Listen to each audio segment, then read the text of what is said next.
ते स्पीच कसं केलं आहे? हे स्पीच उद्या आमच्या संभोप्पा गणेश मंडळ काले यातल्या लहान मुलांनी उद्या क्रिकेट बॉलच्या स्पर्धा आयोजित केलेली. त्याचं पहिलं बक्षीस 3,000 रुपये आहे. भले आमच्याकडे 1 कोटी नसली तरी आम्ही आमच्या अवकातीच्या प्रमाणे 3,000 रुपये बक्षीस ठेवलेलं आहे. सामने हे नियमाप्रमाणे होणार. पोरांनी खूप कष्ट केले. ह्या स्पीच बनवायसाठी आफ्रिकेच्या जंगलातनं माती आणली आणि अमेझॉनच्या जंगलातनं पाणी आणून हे स्पीच तयार करण्यात आले.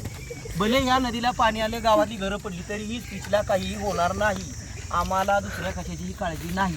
इतकं मजबूत स्पीच तयार केलं आहे की आम्ही star sport, star news, DD मिळलेली आणि कुठले चॅनल मला माहिती आहे त्यांची नावं, त्यासनी सुद्धा आम्ही सांगितलेलं आहे की आमचं लाईव्ह टेलिकास्ट करावं. आज एकदम उत्कृष्ट पद्धतीने स्पीच तयार करण्यात आलं. एकदम सपाट आहे.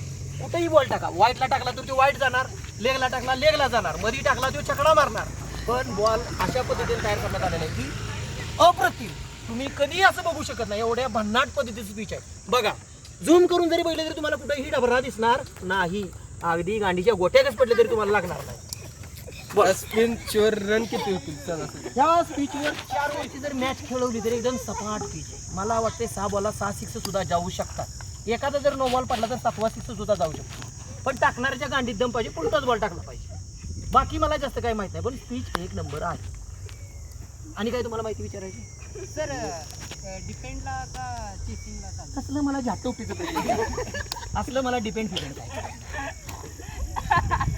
आणि आम्हाला उद्या मुसळधार जरी पाऊस झाला या स्पीचवरती तरी सुद्धा आजूबाजूचं उकरल, पण स्पीचला काही होणार नाही. 15 मिनिटात कितीही मोठा पाऊस चालू झाला तरी पुन्हा मॅच चालू करायची आमची तयारी आहे. स्पीचवरती उभा पाऊस पडला, ढगफुटी झाली तरी याचा झाड सुद्धा वाकडं होणार नाही या स्पीचचं. आणि महत्वाचा विषय म्हणजे हे स्पीच तयार करताना ही सगळी रांडोजी होती. कुणी माती आणली, कुणी गव्हात आणलं या, कुणी दुसऱ्याची पुती चुरून भरून आणली ती. असली मादरशोध आहे ती. यांनी सगळं आणून स्पीच केलं. ह्या पोरांच्या कष्टाला फळ मिळालं पाहिजे. पण आम्हाला सगळ्यात मोठी भीती कशी असेल उद्याची, तर सगळ्यात मोठी भीती आम्हाला याची आहे, ज्याच्या घरात संडास आहे तरी पण तो नदीला हागायला. उद्या जर समजा तो येऊन आमच्या स्पीचवर हागल्याच्या स्पीचवर कोणीही बॅटिंग बॉलिंग करणार नाही, तरी पण खेळा येणार नाही. काळजी करावी. आम्ही त्याचा सुद्धा बंदोबस्त केलाय. अमेरिकेतनं 10 CCTV कॅमेरा मागवली. त्याचा कॉन्ट्रॅक्ट नासाला दिलेला आहे. नासा डायरेक्ट वरनं शूटिंग करणार आणि ते आमचे IT ची पोरं तिथं बसून बघणार कोण येतोय कोण जातो.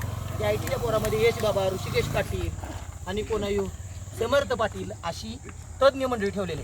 इतका झूम करून कॅमेरा बघणार आहे की हाकताना आधी त्याच्या गाडीतनं गू बाहेर येतो का मुळव्यात बाहेर येतं या ते बघणार आहे. तरी पण हागायचा जर एखाद्याने नालायकपणा जर केला तर तिची गांड शिवण्यात येईल. त्याच्यामुळं हागणाऱ्यांना माझा इशारा आहे, तुम्ही उद्या आणि महिनाभर ह्या नदीला या स्पीचवर हागायचा प्रयत्न करू नका.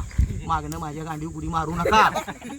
ही बॅट आहे ना, ही विशालनं बॅट मोडली, त्याच्या गाडीत मस्ती आलेली म्हणून उद्या ह्याच बॅटनं आपल्याला पळायचं. स्पीच एवढं चांगलं झालंय. ही बॅट हे बघा तुम्हाला दाखवतो. बॉल हुकला, बॅट मोडली म्हणजे स्पीच किती चांगलं झालंय हे तुम्ही लक्षात ठेवा. उगाच झाटोपटगिरी करू नका. आता बॅट फुटल्या, दुसऱ्या बॅटला पैसे शॉट मिळणार नाही. चला जावा घरला तुमच्या